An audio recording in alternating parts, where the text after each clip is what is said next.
Hi, my name is Rukiyah Walker and here is my family. I am a sophomore in college with 2 working parents, a sister in high school, and a little brother with autism. When my mom remarried, my sister and I got a stepdad, and a few years later, our little brother Bodhi. He is sweet, silly, happy, and very loving, but he was also quiet, antisocial, and not developing as quickly as other children we knew his age. When Bodhi was about 2.5 years old, he was diagnosed with autism, which explains some of his abnormal behaviors. And although there are lots of treatments and help to seek for an autistic child, it is no secret that it's a strenuous journey. Let me talk to you about the realities of autism.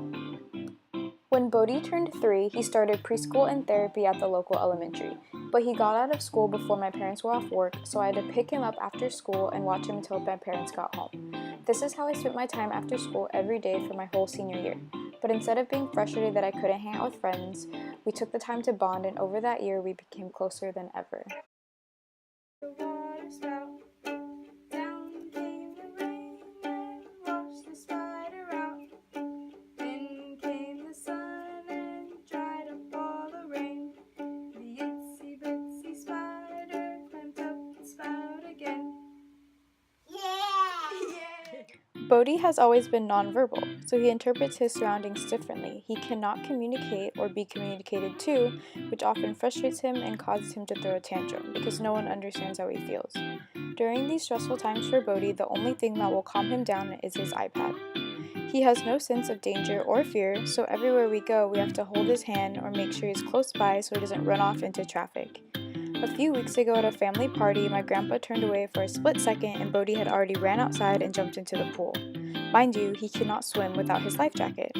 Because of this, we are still living in a completely baby-proofed house. We have to keep a lock on the fridge, or he will throw all of the food on the ground, and we also have to have baby locks on all the doors that lead outside, so he cannot get out unless he's with one of us. Because of the fact that Bodhi's not developing as quickly as other children his age, he acts like a 1-year-old but looks like a 5-year-old.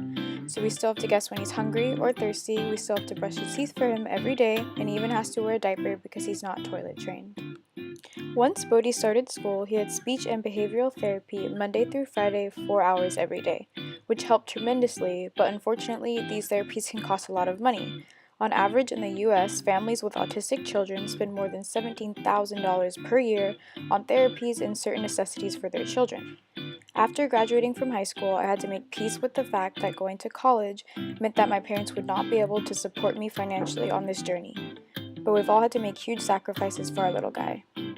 The biggest reality we had to face as a family has been making sacrifices to find the best therapies and help that we can get for Bodhi. As I mentioned, we lived on the island of Kauai in Hawaii, which was one of the most beautiful places on earth and the most magical. But unfortunately, being such a small, isolated island that Kauai is, it did not have a lot of resources for autistic children, forcing us to move to Florida where there is help and the support that Bodhi needs. We would all do anything for Bodhi, so when this opportunity showed itself, we had no hesitation. However, it was still very hard for all of us, and the hardest on my little sister, who had to move across the country not knowing anyone for her senior year and leaving all her friends behind. So here we are right now. I'm making this video in a new house, a new neighborhood, a new environment, and it's all for Bodhi. And we could not be happier because we already have access to new resources that we never had before, such as speech therapy, applied behavioral therapy, and even a clinical school for autism that he began attending in the middle of August. Families with autistic children have to make many sacrifices and have had to face certain realities that most people and most families cannot even fathom. But that is exactly what makes us so strong. If it were not for Bodhi, we would not be the people we are today, and I definitely would not be the person I am today. In order to understand him a little more and help other people do the same, I decided to do my senior project on autism, where I learned unimaginable things and raised awareness throughout my school and my community. I used to be so judgmental of things that I didn't understand. I used to have little compassion for others, and I used to be a little selfish.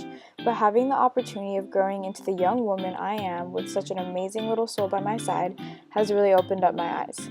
Bodhi has shaped each and every one of us into strong, compassionate people, and we would not change a thing about him.